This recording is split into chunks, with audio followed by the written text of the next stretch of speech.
नमस्कार, मैं हूं श्याम नारायण और आप लोग देख रहे हैं लाइव स्वदेश। लाइव स्वदेश के इस यूट्यूब चैनल में आप तमाम श्रोताओं का बहुत बहुत स्वागत है।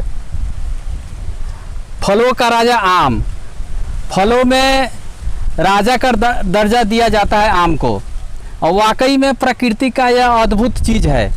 बहुत ही उत्तम स्वाद वाला यह फल कह सकते हैं कि पूरे भारत में पाया जाता है। और इसी संबंध में हम एक सर हैं, इनसे बात करेंगे। जी सर, थोड़ा अपना नाम बताने का कृपा कीजिए। और मेरा नाम हुआ उमेश कुमार वर्मा जी, और मैं कृषि समन्वय के पद पे ढाका प्रखंड में कार्यरत हूँ। ढाका प्रखंड जी सर, थोड़ा हम आम के बारे में, आम के सुरक्षा के बारे में, आम का कैसे कैसे ये किया जाए, प्रोसेस किया जाए, इसके बारे में सर थोड़ा आप शुरू से लेकर बताइए। जी, धन्यवाद श्याम नारायण जी। सबसे पहले तो धन्यवाद आपके चैनल का जी, धन्यवाद। और मुझे अपने इस लायक समझा, और आप किसान के लिए एक अच्छा काम कर रहे हैं कि कुछ जानकारी जो है किसानों तक पहुँचे जी, और मुझे भी अच्छा लगा जी। देखिए, अभी हम लोग क्या करते हैं कि आम और लीची का जो बगीचा लगाते हैं जी, तो अब पहले वाली स्थिति नहीं रही जी। पहले खेत का स्थिति भी बहुत मजबूत था जी, और पोषक तत्वों से भरपूर था। अभी हम लोग रासायनिक खादों का प्रयोग इतना कर रहे हैं अपने खेतों में जी, ये बात जिसके वजह से उर्वरा शक्ति भी समाप्त होती जा रही है जी। और हम लोग अब पहले जैसा सोचेंगे कि एक बार आम का पेड़ लगा दिए और हर साल जाके उसका फल तोड़ लेंगे, तो ऐसा संभव नहीं है।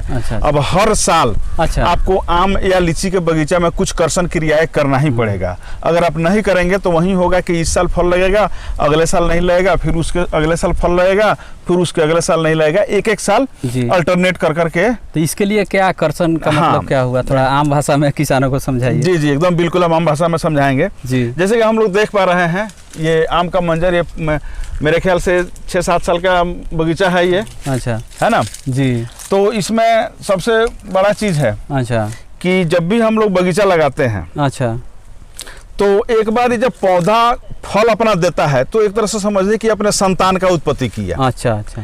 और फिर हम लोग क्या करते हैं कि फल तोड़ लिए, उसको बेच के पैसा पॉकेट में रख लिए, बाकी कुछ कर ही नहीं पाते हैं। अच्छा। लेकिन नहीं, वैसा करेंगे तो फिर अगले साल मुझे फल की प्राप्ति नहीं हो। तो जैसे ही आप फल तोड़ते हैं, अच्छा, फल तोड़ने के साथ ही साथ आपको क्या करना पड़ेगा कि बगीचे का जो खरपतवार है उसका निकाई गुड़ाई करके और हल से जोत के, और इसमें खाद वगैरह का प्रयोग आपको करना ही पड़ेगा। खाद में सर किस तरह से कैसे?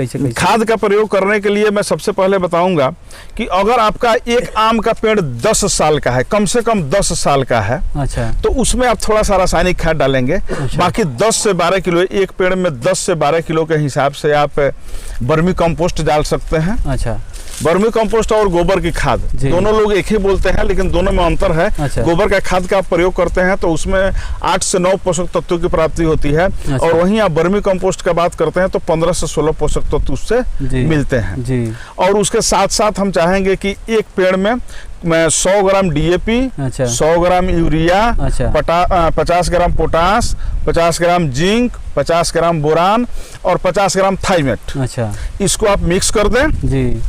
और इस पेड़ के जड़ के पास में नहीं, जड़ क्या है, ये धरती में स्तंभ रखने के लिए है। और अच्छा। इसका जो मेन भोजन लेने वाला जो मुसला जड़ होता है, अच्छा, इसको आप देखेंगे जैसे कि भरी दोपहरिया में हम लोग खड़े हैं, अच्छा, और इसके जड़ से लेके जहाँ तक छाया छाया हुआ है, छांव बन रहा है, हाँ, अच्छा, यहाँ तक एक रस्सी से उसको नाप लेंगे। अच्छा, और नापने के बाद में उस रस्सी को आधा कर लेंगे। अच्छा, और जड़ से लेके आएंगे जहाँ तक वो रस्सी आएगा, अच्छा, वहां पर ही हम गड्ढा खोदेंगे। अच्छा। तो उजला उजला मूसला जड़, अच्छा, हमको मिलेगा।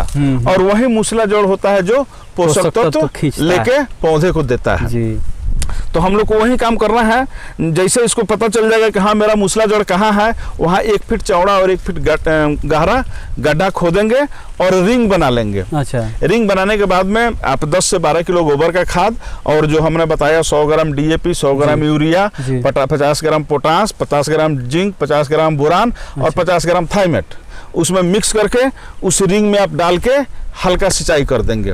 या फल टूटने के बाद जस्ट बाद इस काम को करेंगे तो फिर क्या होगा कि इसको जो शक्ति लगा था अपना ये करने में, फल को निकालने में, उस शक्ति की पूर्ति वह कर लेता सर, है। ये किस टाइम में, साल के किस टाइम में इसको खाद और उर्वरक का प्रयोग किया जाए? हाँ, फल जैसे टूटता है जून जुलाई में। जून जुलाई में, हाँ। अच्छा। जिस दिन आपके पेड़ का फल टूट गया, पेड़ आपका खाली हो गया, अच्छा, उसके एक हफ्ता के अंदर में इस कर्षण क्रिया को कर देना। अच्छा, फल जस्ट तोड़िए, उसके एक हफ्ता के बाद में इतना जी काम कीजिए। जी जी जी, खाद वगैरह का प्रोसेस है, उसमें डालना होगा। हाँ, अच्छा। खाद वगैरह डाल देंगे, हल्का सिंचाई कर देंगे। अच्छा। उसके बाद में क्या होगा कि वह अपना जो ताकत है 15 दिन में ताकत की पूर्ति करके नया कलश निकलेगा जी। और आप मान के चलिए आम और लीची के बगीचे में क्या होता है जी कि जो 6 से 7 महीने का जी जो आपका ये होता है नया ब्रांच जो निकलता है, अच्छा अच्छा, अगले साल मंजर आने का संभावना उसी में 100% होता है। जी, ये बात तो है,